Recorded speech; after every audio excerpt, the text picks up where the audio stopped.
আসলে আমরা সবাই মানুষ মানুষের জন্য, জীবন জীবনের জন্য এই বিএনপি পরিবার এই সংগঠনের নামটা পাল্টাতে হবে। তাহলে মানুষের মাঝে একটা মেসেজ যেতে পারে যে শুধুই কি বিএনপির জন্যই এটা বা বিএনপি পরিবারের জন্যই এটা, কিন্তু কার্যক্রম আগে থেকে যা দেখেছি এখন যা দেখছি তা হচ্ছে সবার জন্য।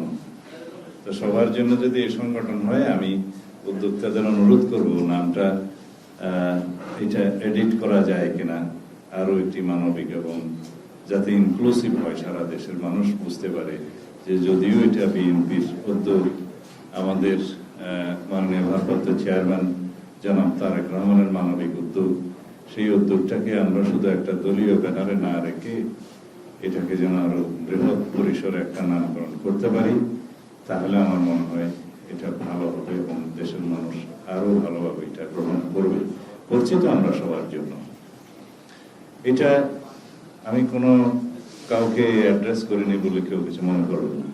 সময় এই আনুষ্ঠানিকতা এত দীর্ঘ হয়েছে, এটা এত দীর্ঘ হওয়ার প্রয়োজন নেই, কারণ এই মানবিক সাহায্য সহযোগিতা যত দ্রুত দেয়া যায় ভালো, বক্তব্য আমরা যত কম বলতে পারি তা আরো ভালো। তবে এখানে আমি তিনটা ক্যাটাগরি দেখলাম আজকের সাহায্যের মধ্যে, জিজ্ঞেস করলাম তাদের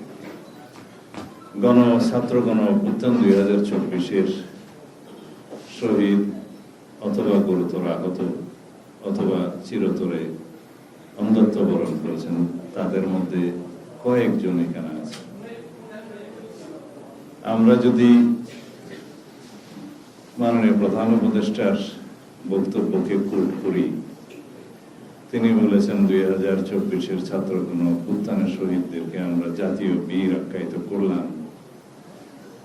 আমি তার সাথে যুক্ত করতে চাই দীর্ঘ 16 বছরের ফ্যাসিবাদ বিরোধী আন্দোলন সংগ্রামে যারা জীবন দান করেছেন, রক্ত দিয়েছেন, শহীদ হয়েছেন গণতন্ত্রের মুক্তির জন্য, মানুষের অধিকার আদায়ের জন্য, তারাও জাতীয় বীর।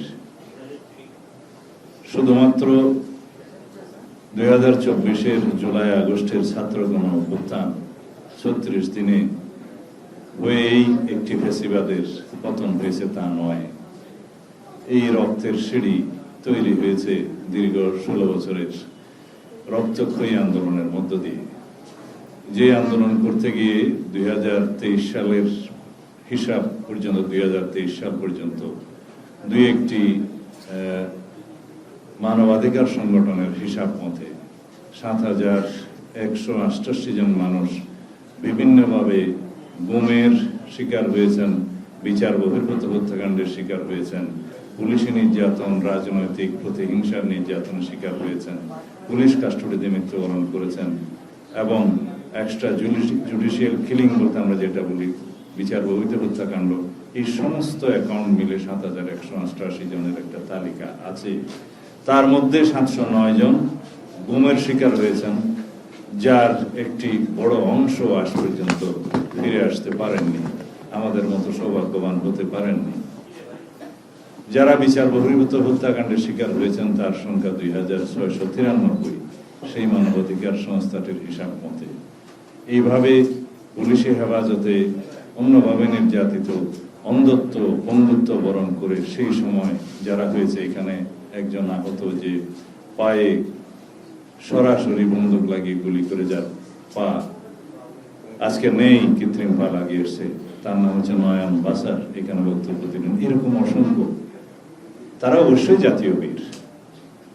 তারা এই দেশের মানুষের অধিকার আদায়ের জন্যই তারা ত্যাগ স্বীকার করেছেন। কেউ শহীদ হয়েছেন, কেউ গুম হয়েছেন, কেউ বিচার বহির্ভূত হত্যাকাণ্ডের শিকার হয়েছেন, কেউ অন্ধত্ব বরণ করেছেন। এখানে একটা বাচ্চা ছেলে যে বক্তব্য দিল, এই দৃশ্য দেখা যায় না, সারাটা জীবন তার সামনে পড়ে আছে, অথচ 2 চোখ হারিয়েছে। বয়স কত হবে? 14 না হলে 15 বছর। তারা অবশ্যই জাতীয় বীর। আমি এটা আজকে এখানে উচ্চারণ করতে চাই যে বিগত 16 বছরের স্বৈরাচার বিরোধী আন্দোলনে যারা দেশের জন্য আত্মোৎসর্গ করেছেন, জীবন দান করেছেন, অন্ধত্ব বরণ করেছেন, চিরতরে বঙ্গুত্ব বরণ করেছেন, সবাই জাতীয় বীরের মর্যাদা পাবে। আমরা আমাদের দায়বদ্ধতা আছে আমাদের দল হিসাবে এই সমাজের কাছে, রাষ্ট্রের কাছে। এই সমাজেরও দায়বদ্ধতা আছে, এই রাষ্ট্রের দায়বদ্ধতা আছে। কাদের প্রতি? যারা এই দীর্ঘ 16-17 বছরের স্বৈরাচার বিরোধী, ফ্যাসিবাদ বিরোধী আন্দোলন, জনগণের অধিকার আদায়ের জন্য ত্যাগ স্বীকার করেছেন, তাদের প্রতি সেই দায়বদ্ধতা কিরকম? রাষ্ট্রের ক্ষমতা যারা পরিচালনা করেন, তাদেরকে রাষ্ট্রীয় দায়বদ্ধতা পালন করতে হবে। আমরা দেখেছি এই অন্তর্বর্তীকালীন সরকারের কিছু উদ্যোগ, যারা শহীদ হয়েছেন তাদের জন্য অবশ্য তালিকাটা নিয়ে এখনো প্রশ্ন আছে, এটাও পূর্ণাঙ্গ। যদি আমরা জাতিসংঘের রিপোর্ট অনুসারে বলি, সেই তালিকা হওয়া উচিত 1400-এরও বেশি, কিন্তু তারা এই তালিকা নিয়ে ঘোষণাপত্রে বলছেন 1000-এর অধিক। কোনো কোনো হিসাব মতে 700 কত জনের কথা বলেন। আমাদের দুর্ভাগ্য, আমরা সেই তালিকাটা এখনো সঠিকভাবে প্রণয়ন করতে পারিনি।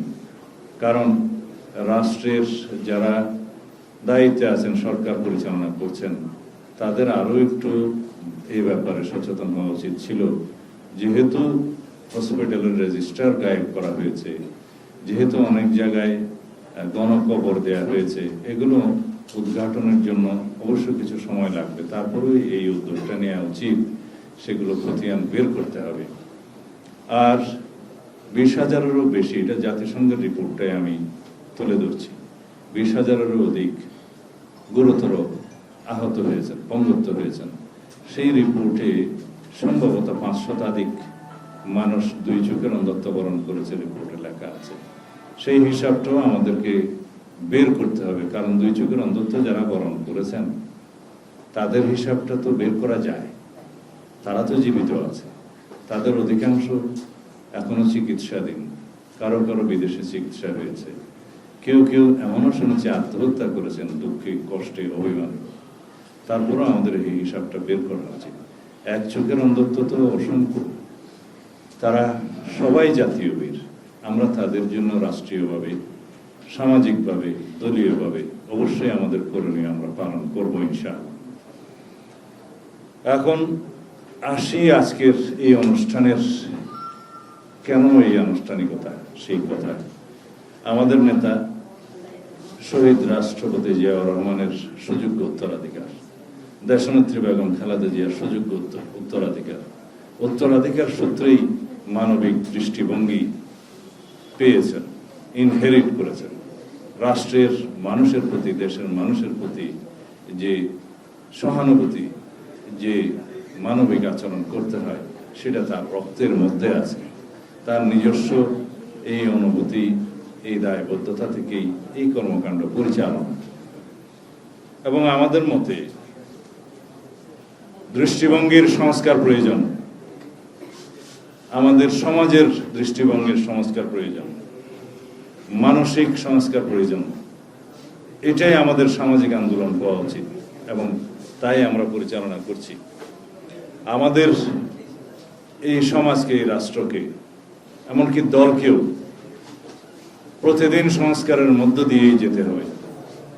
এই সংস্কারের মধ্য দিয়ে আমরা জনকল্যাণমুখী একটি রাষ্ট্র ব্যবস্থা গঠন করতে পারব।